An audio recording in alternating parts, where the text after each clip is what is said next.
گستاخ صحابہ، تو وہ راضیوں کا ولد الزنا ہے جس پر ابلیس بھی حیران ہو جائے۔ تیری زبان سے جہالت ایسے برستی ہے جیسے بادل سے بارش۔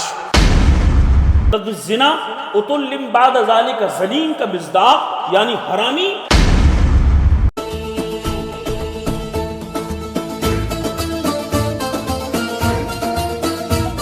یار کلوا، حرام خور، مردود، بھیک مانگنے والا، آپ کو سمجھ میں نہیں آ رہی نا بات؟ پہلے ویڈیو دیکھ لیجئے۔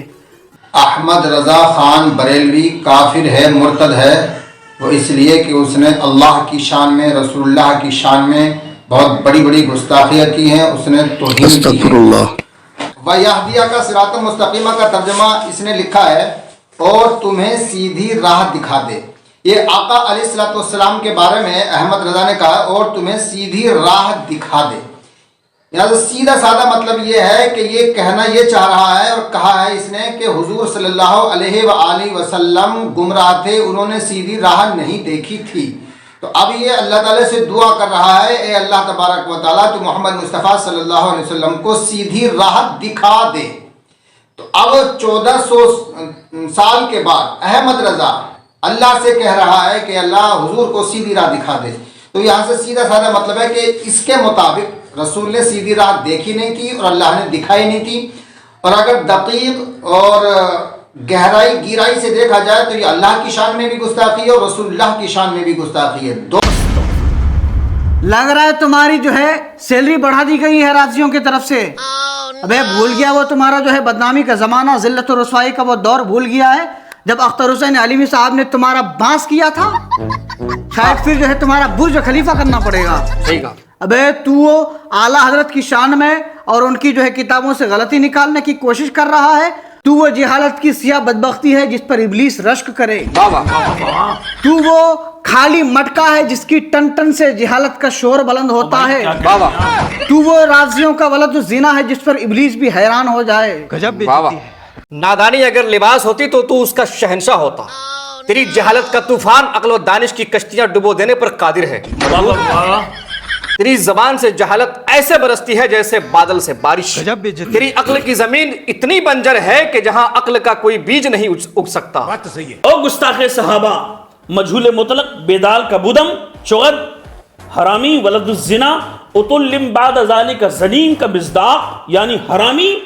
تو اس عظیم اور مرتبت شخصیت اعلیٰ حضرت کو کافر اور مرتد کہہ رہا ہے کہ جنہیں دنیا اسلام نے اعلیٰ حضرت کہا، علماء حرمین طیبین نے جنہیں مجدد دین و ملت کہا، اور اس اعلیٰ حضرت کو تم کافر و مرتد کہہ رہے ہیں؟ خبیث۔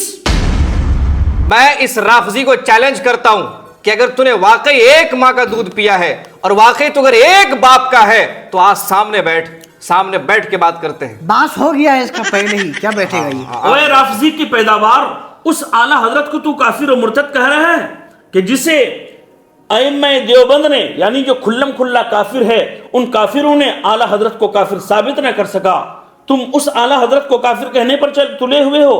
ارے تم اہل سنت کا چولا پہن کر اہل سنت کو بدنام کیوں کر رہے ہو؟ رافضی کتا، جہنم کے کتوں میں سے کتا ہے۔ اچھا ایک بات اور بتا دوں، اچھا سنیے، یہ جو شخص اعلیٰ حضرت کو کافر کہہ رہا ہے یہ کس حیثیت سے کہہ رہا ہے، اس کی علمی لیاقت کیا ہے، آئیے جانتے ہیں۔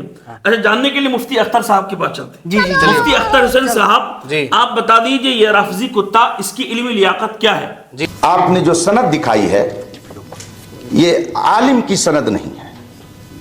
کہیں آپ نے 2-4 کتابیں اردو کی پڑھ لی ہوں گی اور یہ ڈپلومہ ہے جو آپ نے لے لیا ہے، اس کا مطلب آپ کے پاس عالم کی سند نہیں ہے۔ آپ کو میں عبارت پڑھ کے سنا دیتا ہوں، قسم کھا کے کہتا ہوں قاری صاحب آپ یہ عبارت عربی کی نہیں پڑھ سکتے ہیں۔ مزہ آیا۔ یہ تو ڈپلومہ والا نکل گیا، اردو ڈپلومہ والا، اور یہ کنز الایمان کی غلطی نکال رہا ہے۔ یہ کنز الایمان سے غلطی نکالے گا، مردود، نالائق۔ اور یہ مردود اعلیٰ حضرت کے ترجمے پر انگشت نمائی کر رہا ہے، نالائق، حرام خور، بیدال کے بودم، چوغت، الو کا پٹھا، مردود، کمینہ کتا۔ میری بات سنو، ہاں ہو گیا اور سن میری بات۔ اچھا میری چھوڑ دیتے ہیں، ایک کام کرتے ہیں، حضور ہاشمی میں یہاں سے پوچھ لیتے ہیں کہ حضرت آپ بتائیں کہ ترجمہ کس حضرت کا پڑھنا چاہیے؟ ہم سنی لوگ ہیں، کتاب تو کوئی بھی لکھ دیتا ہے، قرآن کا ترجمہ کوئی بھی لکھ دیتا ہے، ہم مترجم کو پہچان کے پڑھتے ہیں، ہم صرف قرآن کا اردو ترجمہ نہیں دیکھتے، ہم یہ بھی دیکھتے ہیں کہ گھٹیا حضرت کا ترجمہ ہے یا اعلیٰ حضرت کا ترجمہ۔ سبحان اللہ، سبحان باغ اللہ، باغ ہو گیا، باغ باغ نہیں، گارڈن گارڈن ہو گیا۔ گارڈن ہو گیا، واہ۔ کنز الایمان کا پڑھنا چاہیے۔ اور یہ شخص اعلیٰ حضرت کو کافر و مرتد ٹھہرا رہا ہے، وہ اعلیٰ حضرت کے کنز الایمان کے اس ترجمے پر کہ اعلیٰ حضرت نے جو قرآن کریم کے آیت کا ترجمہ کیا کہ اللہ آپ کو سیدھا راستہ دکھائے، یعنی سیدھا راستہ دکھائے، سورہ فتح میں جو آیا، تو اس کی بنیاد پر وہ کافر و مرتد کہہ رہا ہے، اور یہ کہہ رہا ہے کہ اعلیٰ حضرت نے کہا، حالانکہ یہ قرآن کریم کی آیت کا ترجمہ کر کے اعلیٰ حضرت نے بتایا، اور اس میں گستاخی اللہ یا گستاخی نبی کیسے ہو بھائی؟ کوئی پہلو بھی نہیں ہے گستاخی کا اس میں، کوئی بھی پہلو نہیں نظر آیا، اس لیے کیونکہ اعلیٰ حضرت ترجمہ یہ کر رہے ہیں جو اللہ نے فرمایا۔ اللہ نے فرمایا کیا کہ اے نبی آپ کو اللہ سیدھا راستہ دکھائے، تو اللہ ہی تو راستہ دکھائے گا نا بھائی، بے شک، اور اللہ ہی کہہ رہا ہے یہ بات۔ ہاں، نبی کو اللہ نے سیدھا راستہ دکھایا، تو اس میں کون سی گستاخی ہے اللہ اس لیے کہ ہم نبی کو خدا نہیں مانتے، خدا نہیں مانتے اور خدا سے جدا بھی نہیں مانتے، جدا بھی نہیں مانتے۔ اور اس کو یہ سمجھ میں نہیں ہے کہ اعلیٰ حضرت نے نہیں کہا، اعلیٰ حضرت نے صرف ترجمہ کیا، ترجمہ کیا، اردو ترجمہ، ہم اور آپ کے لیے ایک ترجمہ پیش کیا۔ کوئی انسان اتنا عقل سے پیدل ہو سکتا ہے؟ ہو سکتا ہے اگر وہ رافضی ہو، اس جیسا مردود ہو تو۔ اور کیوں نہیں ہو سکتا؟ کیونکہ ولد الزنا ہے یہ۔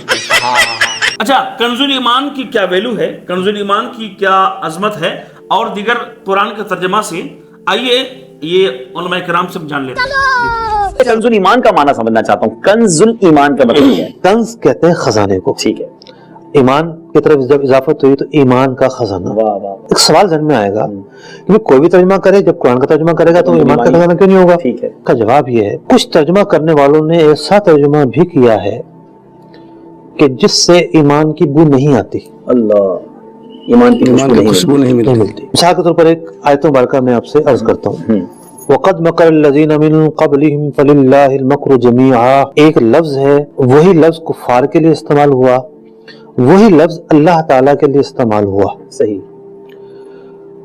عام ترجمہ نگاروں نے اس موقع پر وہ چوک کی کہ وہ دونوں جگہوں پر ایک ہی ترجمہ کر گئے۔ اللہ اکبر، اللہ اکبر۔ اعلیٰ حضرت کفار کے لیے جب یہ لفظ استعمال ہوا تو فرماتے ہیں لوگ فریب کر چکے، فریب کو معنی دھوکہ ہوتا ہے، ٹھیک ہے، اللہ تعالیٰ دھوکے سے پاک ہے، فریب سے پاک ہے، جھوٹ سے پاک ہے، جھوٹ سے پاک ہے، کسی بھی عیب کی نسبت اللہ تعالیٰ کی طرف نہیں ہو سکتی۔ بالکل ٹھیک۔ اعلیٰ حضرت جو اللہ تعالیٰ کے لیے جو لفظ استعمال ہوا، اب اس مقام پر جب پہنچے تو فرمایا تو ساری خفیہ تدبیروں کا مالک تو اللہ تعالیٰ ہے۔ واہ واہ، اور یہ کافر اعلیٰ حضرت کو کافر کہنے پر تلا ہوا ہے، اعلیٰ حضرت پر۔ اب سنیے، جو یہ خود کافر ہو گیا، اس کو پتہ نہیں چلا۔ ہاں، یہ پتہ نہیں چلا، علم ہوگا تب نہ پتہ چلے گا، کیونکہ بھائی اس کو تو یہ پتہ نہیں کہ جو مناظرہ ہوا تھا علی پر زبر ہے کی زیر ہے، علی مع اللہ کہ علی مع اللہ، تو اس کو کنز الایمان کیسے سمجھ میں آیا؟ کیسے سمجھ میں آئے جو گا؟ اردو کا ڈپلوما کر کے بیٹھا ہو۔ اچھا سنیے، حدیث پاک میں کیا آیا؟ میرے نبی مصطفیٰ کریم علیہ السلام نے فرمایا کہ قال لأخیہ یا کافر فقد باء بہا احدہما، یعنی نبی علیہ السلام نے فرمایا کہ اگر کسی نے اپنے مومن بھائی کو کافر کہا، یعنی کہا کہ اے کافر، تو وہ کفر کسی نہ کسی پر لوٹے گا، یعنی کفر واپس نہیں جائے گا، بلکہ دونوں میں سے کسی پر کفر عائد ہو ہی جائے گا۔ اور ظاہر سی بات ہے اعلیٰ حضرت پر اس نے کفر والی ٹپنی کی ہے، یعنی اعلیٰ حضرت کو اس بدترین کافر نے کافر کہا ہے، تو جب ظاہر ہے کہ اعلیٰ حضرت کافر ثابت نہیں ہو پائے اور کافر ثابت نہیں کر پایا، تو پھر یہ کفر اس رافضی کتے کی طرف لوٹ آئے گا، اور لوٹ آیا جیسا کہ یہ کافر ہے، پتہ چلا یہ کافر ہے، پتہ چلا رزلٹ یہ آیا کہ یہ شخص کافر ہے، کافر ہے۔ اور ظاہر بات ہے بھائی کہ جو صحابہ کی ذات پر بھوکتے ہیں ان کو حدیث پاک میں کہا گیا کہ کلب من کلاب النار، جہنم کے کتوں میں سے ایک کتا ہے جو صحابہ کی شان پر لعن تان کسے۔ ایک کام کریے، آخر میں اعلیٰ حضرت کا ایک شعر پڑھ کے اس کو اور جلا دیجیے۔